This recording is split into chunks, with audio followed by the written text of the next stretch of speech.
This is the Olivetti Lexikon 80E, and it is a mighty beast, weighing in at a whopping 28.3 kilograms. This thing is by far the least portable typewriter I own, and it makes my Hermes 3000 look like a bit of a toy. And this sat on my kitchen bench for a while, much to the chagrin of my family. Now, despite being an absolute unit of a machine, it looks pretty elegant. It's sort of like when you see a rugby player on Dancing with the Stars sort of twinkle-toeing around. Like, it shouldn't be possible. People shouldn't be able to move like that, but somehow they do. That's sort of the effect this typewriter has. And it takes notes from its non-electric predecessor, the Lexicon 80. Designer Marcello Nizzoli designed a typewriter that sort of tells fictions about its weight, not to be too judgmental.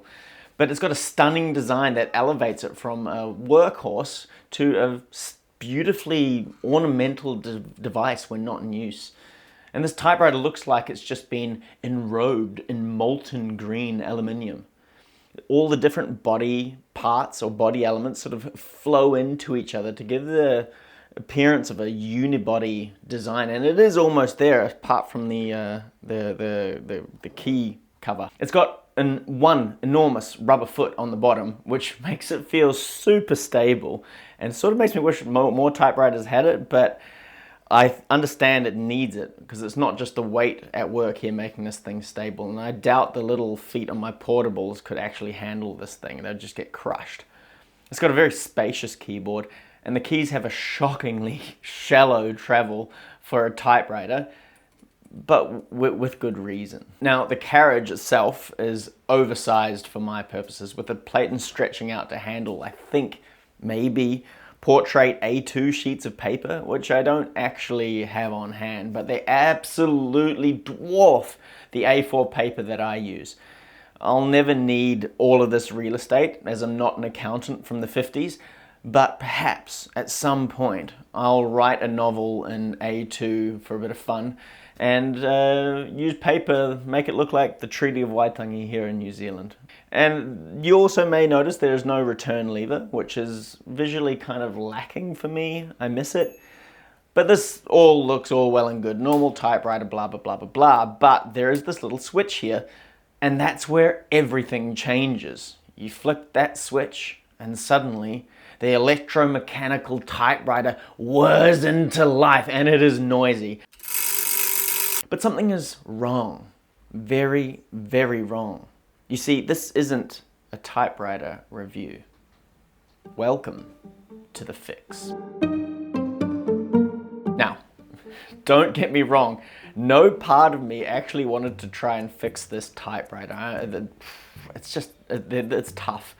And I reached out first to a couple of local repair shops, and they both declined after finding out what it was. However, I also didn't want an enormous paperweight just sitting there dragging things into its orbit, so I set about getting things done. First, the carriage has to come off, which mercifully is just 2 screws, and this thing is huge, so they're doing a lot of work, and already I can see the slack in the drawer band.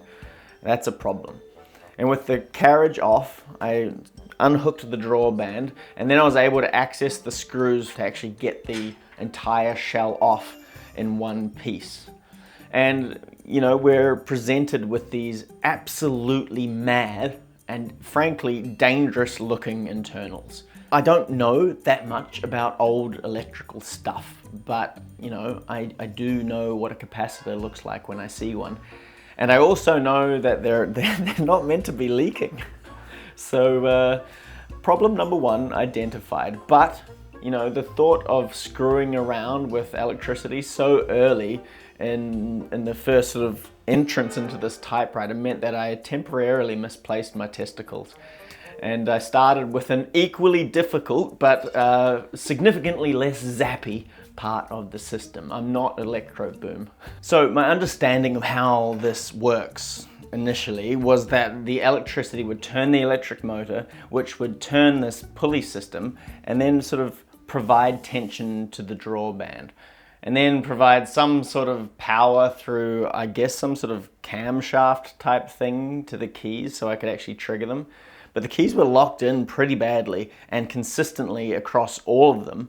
So I assumed there was something that was universally stuck. And that would have to come later because I felt a more pressing issue. As I pulled off the cam belts, I noticed that one of the pulleys had an axle that had actually sheared off from the body, just sort of showing how powerful this motor can be. And it presented me with two problems.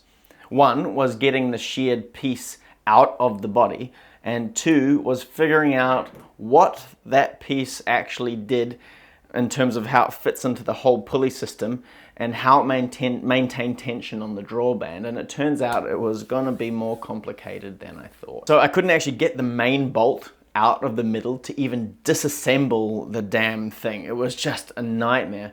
And without anything to grip the bolt on the other side, it just spun freely with whatever I tried to grab it with my limited supply of tools at home. So, you know, I took it down to the local hardware store to buy some tools to try and remedy the situation. But the guys there, they tried to get it off too, and they were struggling, but one guy took it pretty damn personally and actually managed to get it loose. And, you know, I thank him for opening up that can of worms for me. Just great.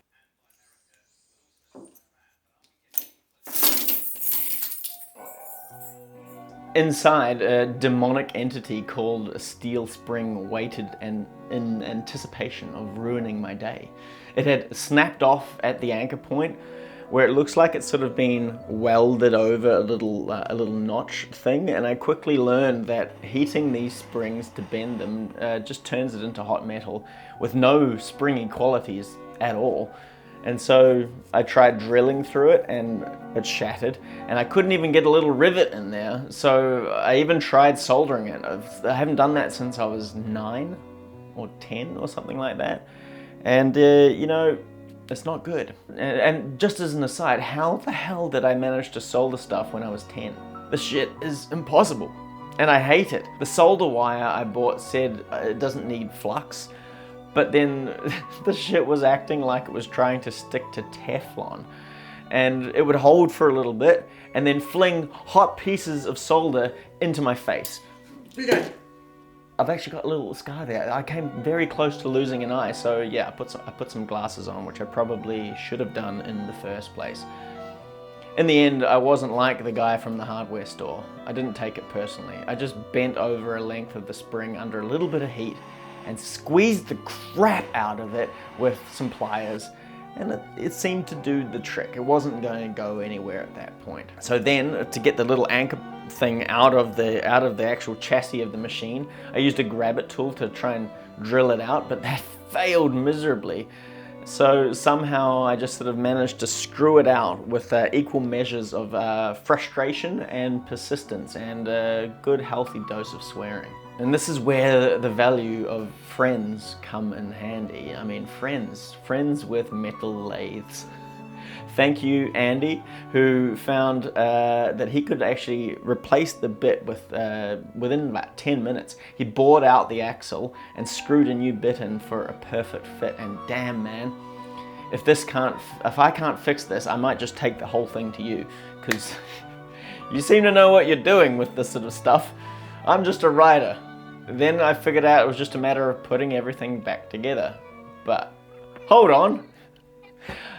I didn't write down what order they came out and came apart because I'm a writer. Yeah. No, we're good at planning. That's not an excuse. It's because I'm an impulsive idiot. That's why. But I got there in the end. I then figured out that you could have most of the part assembled and anchored into the chassis of the typewriter, and then simply reel the spring in and then tighten it with a coin, or in my case, a tightening key that came with my tripod. It just kept coming loose though, which I attributed to not enough pressure on the internal spring. There's another spring on the other side that sort of squeezes it in and sort of holds the spring at tension. But we're still making progress at this point, so I just put another rubber washer in there, and it sort of holds it now. but it's probably too tight. But for now, it's fine. It's fine. Don't get caught up in the details. Don't get caught up in the details.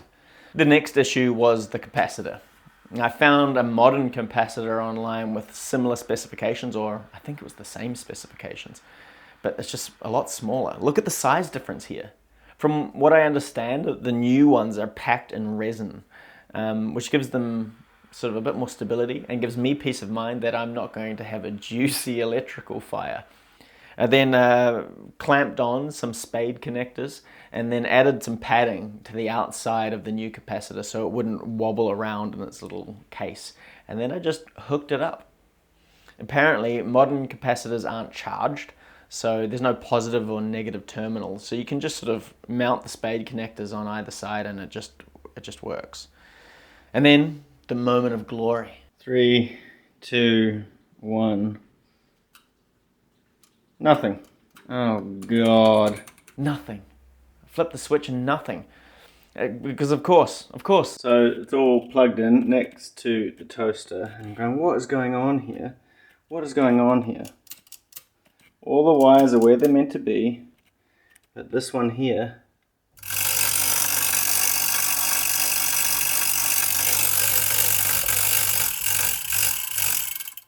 I think I need to solder that on. My worst nightmare. There's another loose wire, which was actually connected directly to the on and off switch. So I soldered that back on semi-successfully, and enough for it to work, I guess. And then guess what?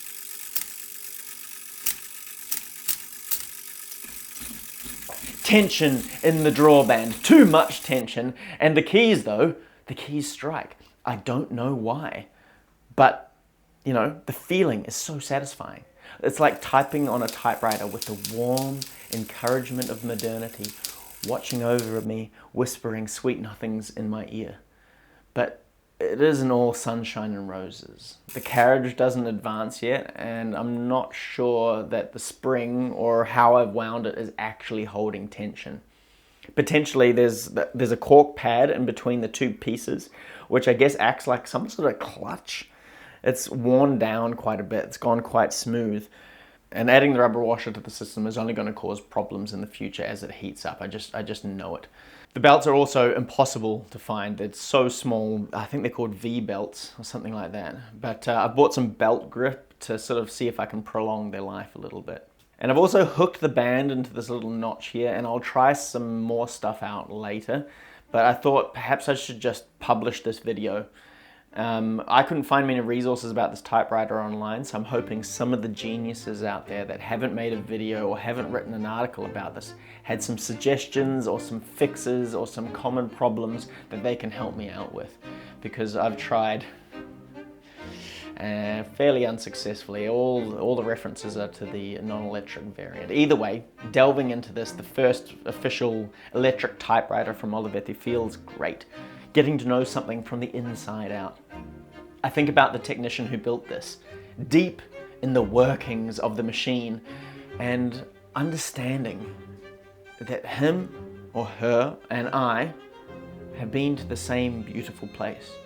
You can travel the world and see amazing things, or you can open up the past and travel to time and spaces that not many have seen. Just whoever made it. And me, and maybe the person who owned it in between us, because there was only one. I endeavour to get this typewriter back into a fully functional condition. I'll take help from anywhere, because this is more than just having something. It's about making something work like it used to, and have me, and one day others that use it, appreciate it, and learn from it and create on it, also enjoy it. Every moment of attention in this typewriter and every typewriter capture in a functional state is a moment not on a screen. It's a moment of appreciation and a moment of personal growth. And that is even if I felt what mains electricity feels like for the first time. Holy crap! That is a almighty shock. Unplug things before you unplug them from the actual device. This is the fix, and I feel alive.